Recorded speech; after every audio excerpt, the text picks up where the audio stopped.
Hello! Before we start this video, gusto ko pong magpasalamat sa Clifton Guitars for giving me this opportunity.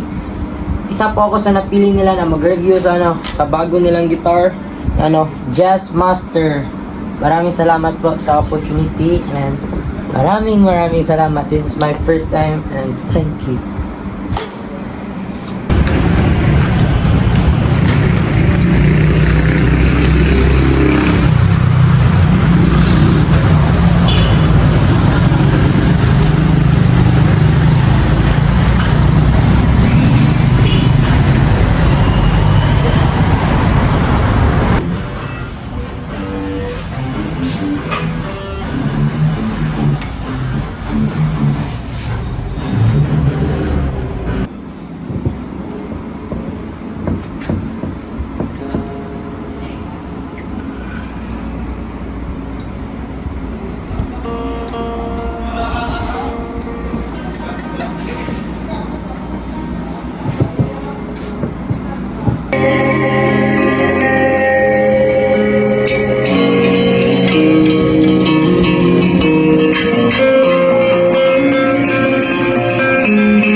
First impression ko po sa gitara na to, napakaganda po.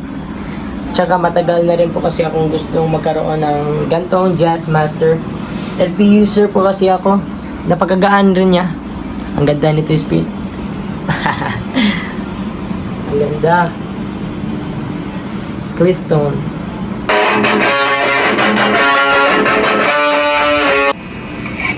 So, clean test po tayo. Gamit natin ngayon yung bridge. Wilkinson Vintage 2.0 po yung model ng pickup. So, ito pa yung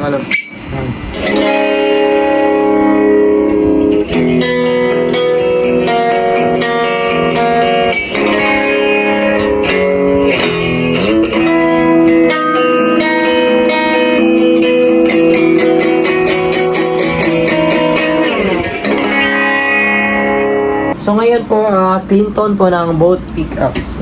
Ito, bridge at saka neck.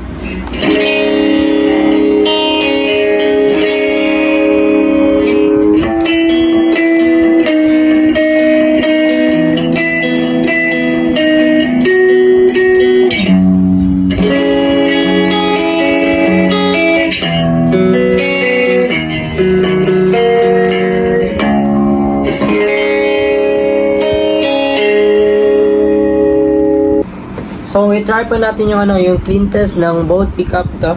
Bridge at saka neck. So, ngayon, nasa tayo? Middle position. Ito. So, go.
So meron po siyang isang volume at saka dalawang tone.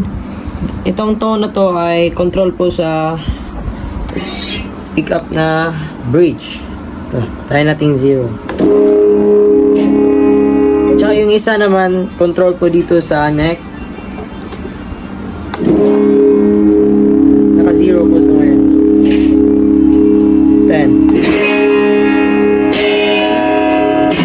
10. At saka yung bridge naman na gamit nila ay Wilkinson pa rin, pero naka 0.2 na yung pop and tremolo. Kaso wala tayong tremolo ngayon. Sayang.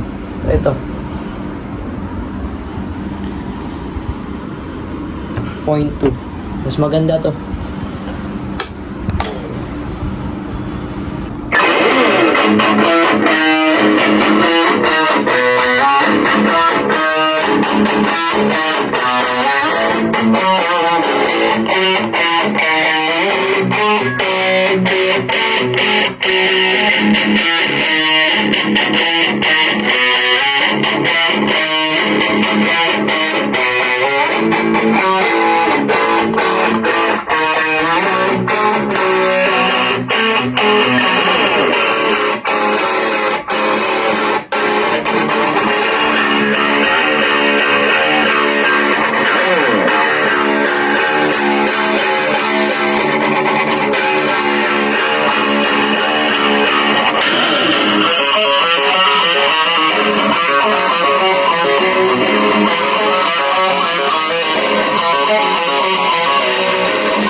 So ngayon, pag-usapan po natin yung neck. Yung neck niya ay maple, tsaka yung fret ay stainless steel fret, at saka naka 22 frets rin. Dito rin tayo sa hand. Gamit nila na nut ay bone nut, at saka yung string tray nila ay Wilkinson rin, at saka yung tuners Wilkinson vintage. First time kong nakatry ng vintage na tuner na Wilkinson. Ito. Medyo glossy yung yung neck niya.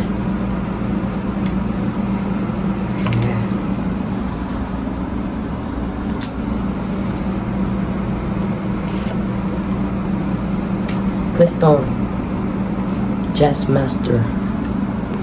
Sa mga gusto pong bumili nito, check nyo lang po yung Clifton's Guitar. Check nyo lang po yung page nila. At saka dito rin po sa Cebu, available po ito sa Music Club. So, check nyo lang po. Once again, ako nga po pala si Bryle Kian Rosal, aka Boy Shirtless. Maraming salamat po sa Clifton Guitars. Thank you so much. Thank you. Bye.